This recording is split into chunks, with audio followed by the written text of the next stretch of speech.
Greetings. Well, like everybody else, I've been pretty much stuck and can't do street photography and get dragged off into the countryside to go off and see things. But I do see things. Actually, it's kind of cool. Why? Because I'm working on the X-Pro 1 and getting used to it is probably better first, rather than going out and trying to do street photography and being completely frustrated and not setting it correctly. So here's one of the journeys and one of the trips going out into the country, and came across some stuff which was rather interesting and totally unexpected. We were on our way to go shopping to a DIY shop, and we just decided along the way to stop along and go into a woods nearby just to try and find some new walks that were interesting and some new environments. Went into these woods and went down this path and very nearly trod on this slow worm. I've never seen one before, never, and totally extraordinary.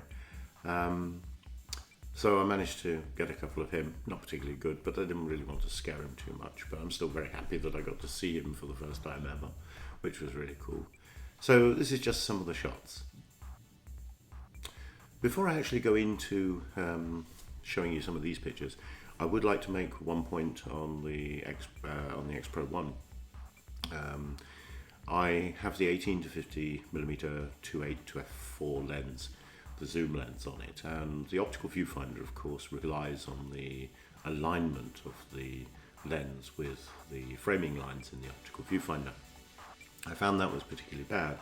What I have done is updated to the latest firmware, both in the camera and in the lens, and that seems to bring the problem back in order, that it's not far off, such that it's actually usable now, which it wasn't at the beginning.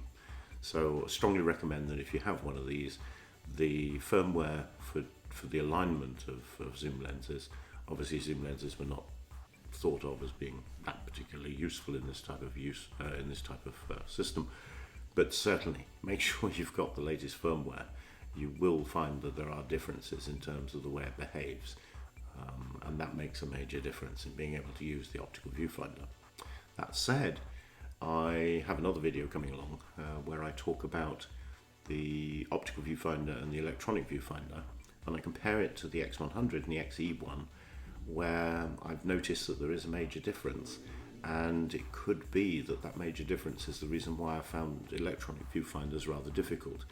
So wait for that one and have a look at that one and see what you think. Anyway, on with the pictures.